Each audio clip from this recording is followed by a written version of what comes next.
ready? It's the Roundtable with me, Robert Bannon.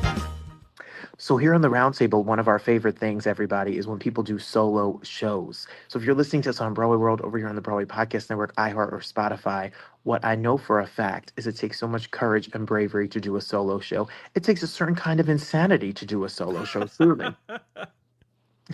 And the solo festival is something that we've been talking about and really love and enjoy so much because it's a place where you see all the up and coming great solo shows, a piece of humanity, a piece of heart. And the United Solo Theater Festival is coming. It's this November. And my next guest, everybody, has a show called 10 Times I Should Have Known I Was Autistic. Talk about a personal journey. Talk about timely. Talk about me in the middle of a school right now. I have students that Keith Varney is here. Keith, welcome.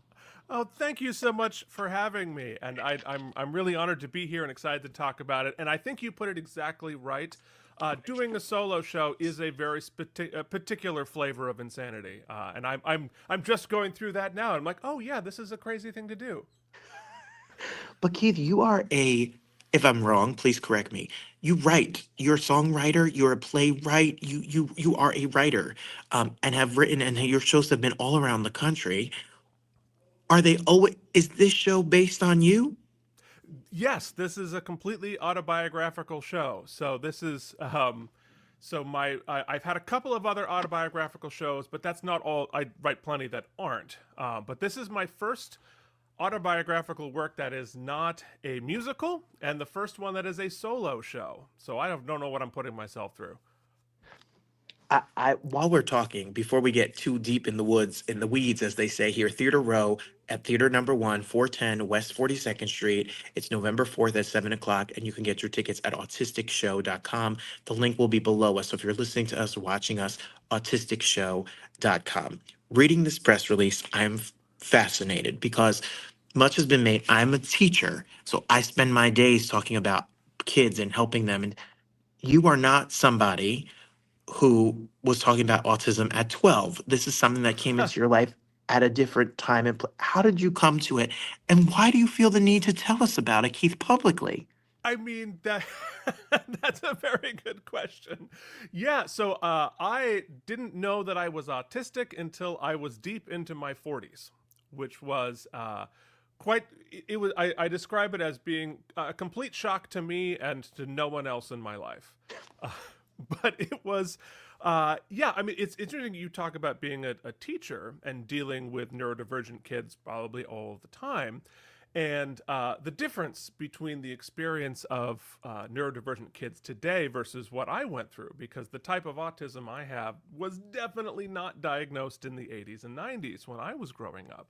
So it's been a really fascinating excursion into my life and a way to understand myself in a way that I've been in therapy on and off for 30 years and always felt like there was this missing piece of information, this black hole of data in the back of my head that I had, experiences I couldn't explain, feelings I didn't understand, and it was very frustrating to do all of that introspection and not know it.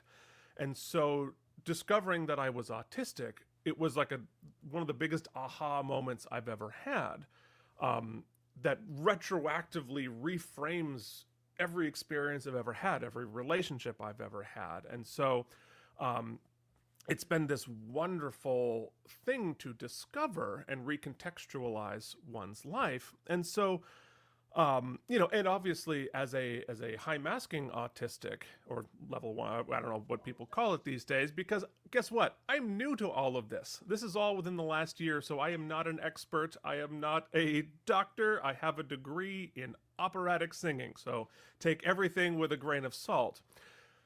But, as somebody who masked this so well, even from myself, I feel like I have something to say to other people like me, right? And I realized that as I was writing this show, and it didn't start off as a show, the way that I work through my life and I work through my experiences, my therapy is to write. I'm a writer. That's what I do. So I sat down and started writing these experiences and all that. And then I realized somewhere in between, like, oh, this is a show. And then to figure out, well, what kind of show is this? And so I realized, almost to my sadness, that it was a solo show. But it was, for me, it was like I have this opportunity to open the door and welcome other late diagnosed neurodivergents in the same way that I was welcomed into that world. And, it's a world that I've always been a part of, but didn't know it. And when I sort of, when this dawned on me, I went up on TikTok and I found this community of other people who were just like me, who might have spent most of their entire lives feeling a little bit strange, feeling a little bit not normal, and working so hard to hide it. And then we've built this community where we're all sort of teaching each other what it means to be autistic in this way and in this time. And so, my primary goal with the show is to be entertaining, right? Is to have fun. It's not a dissertation. We're trying to have fun. But also, I think there's a lot of experiences that I think people will find a little bit universal. And maybe I know that there are a lot of other folks who were just like me a year ago, who were neurodivergent and didn't know it.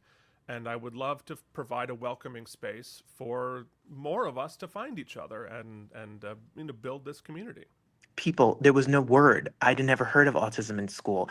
I remember one student being taken out of our classroom and put into the stereotypical other room, and the stigma that was behind these kinds of things. I just spoke to a really good friend of mine who has a son and said, my son feels like a square peg in a round hole.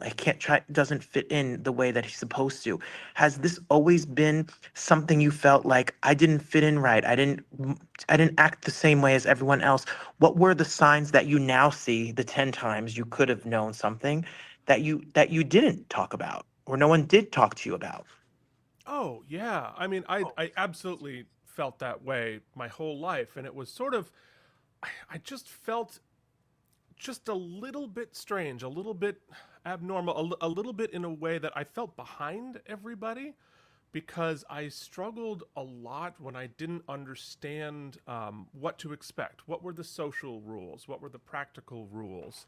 And anytime that I was uncomfortable because I didn't pick up on the social cue, or the rules that were obvious to everybody else were not obvious to me. And so and I would really feel so much anxiety and spent so much of my life pretending that I knew what I was doing and pretending that I knew, what to expect when I didn't. And so I think there was so much hidden and masked social anxiety that I was right from the very beginning, that because I instinctually knew to mask it, nobody had any idea that I was in a room full of people all having a good time, pretending to have a good time so well that everybody thought I was having the best time and I was the most comfortable person in the room, and I was definitely not.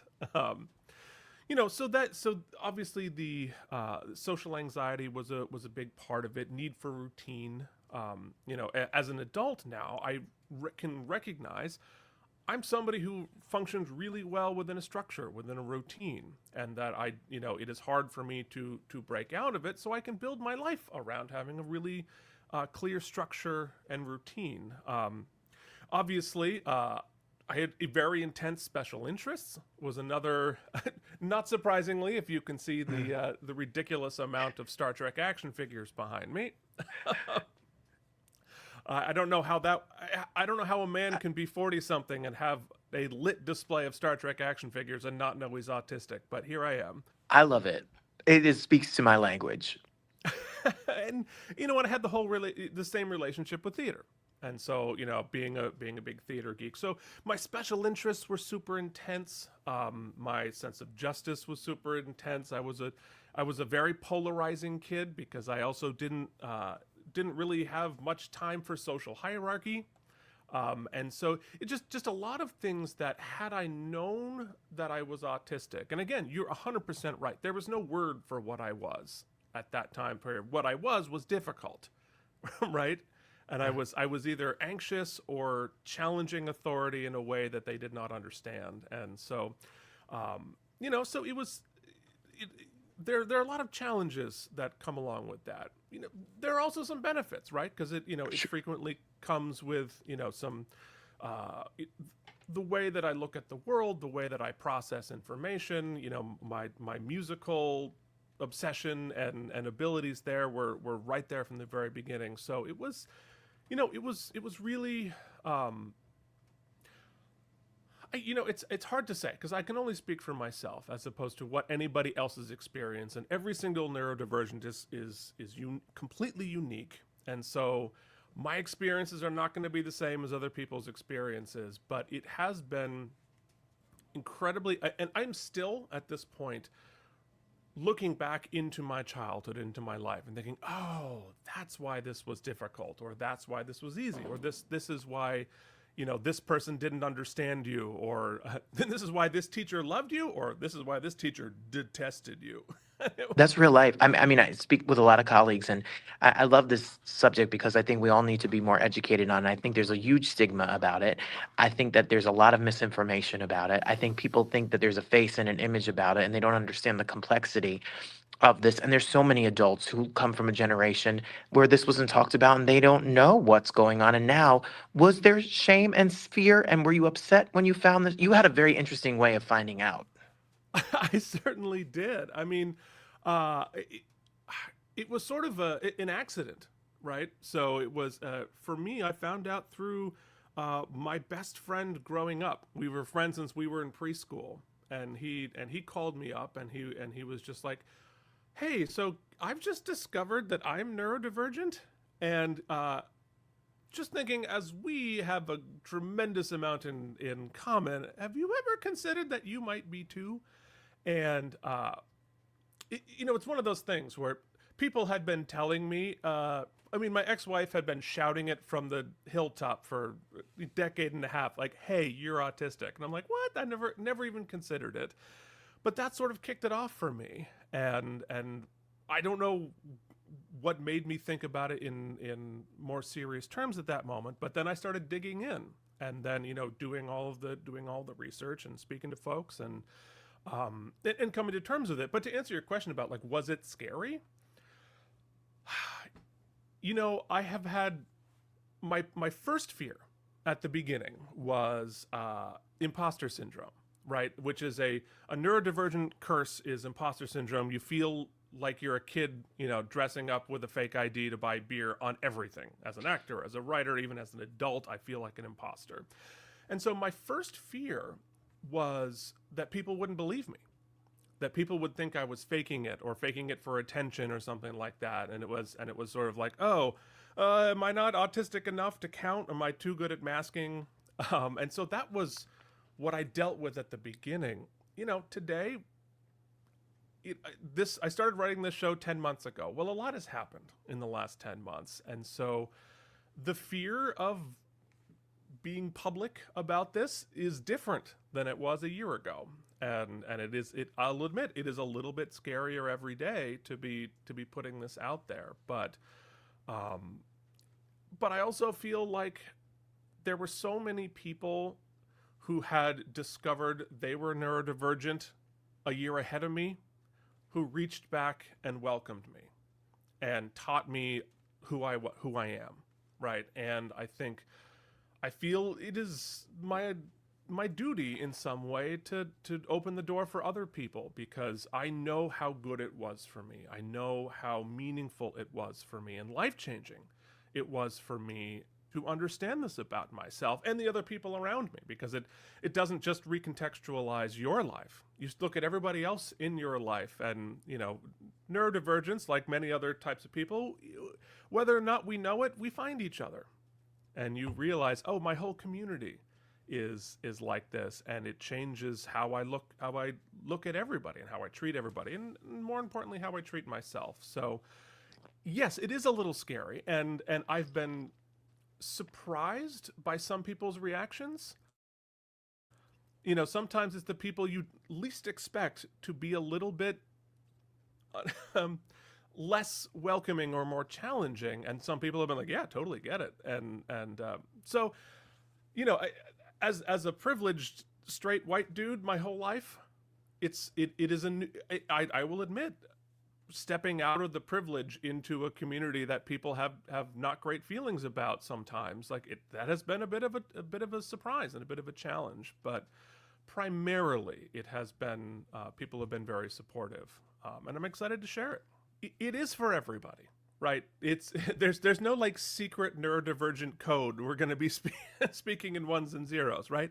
It's a human story. It's a story about my growing up and lots of embarrassing stories and embarrassing childhood pictures. So be prepared for that, I say to myself.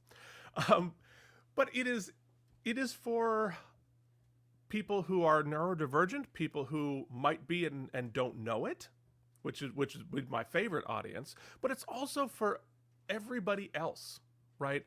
So there are people who do have a really good understanding of a 2025 understanding of what neurodivergence means.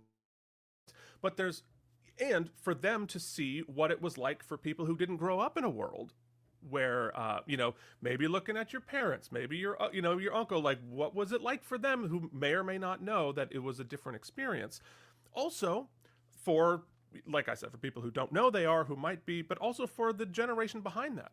For our parents, like my parents will be there, right? And to talk about like, what it was like to grow up in that environment and to help in a welcoming and loving way, teach is the wrong word, but like sort of explain, hey, this is what was going on in my brain. This is what might be going through the brains of other people that you love. And here's how you can support them a little bit and create a welcoming, safe environment that becomes a little bit more inclusive for people with neurological differences. And whether it's autism, whether it's other types of neurodivergence or anything like that, we as a society have, to our credit, become much better at finding ways to embrace like physical differences. But we are still feel like we're in the very baby steps of understanding and accepting neurological differences. And I hope to create a fun, welcoming way to explore that a little bit. But more importantly, hopefully it's just a fun time. It's not a musical as a solo show because I'm already scared enough to have to add singing to it. It's terrifying. But look, I write music. I work through my feelings and my thoughts through music as well. So will music be a part of this at some point? I don't know. Maybe. I hope that it has a life moving forward. Maybe I do an album about this. Maybe I work it into the show. I have to hire a stunt person because so I'd have less stage fright. But I come from the singing world. That's what I do. So you told me you studied opera. I mean, you're a classical singer. I am, yeah. And my first show, I got fired. I played myself and sang it as the musical. So maybe someday. Maybe someday. Well, thank you so much for letting me talk about it. I really appreciate the opportunity. It's been a lovely chat.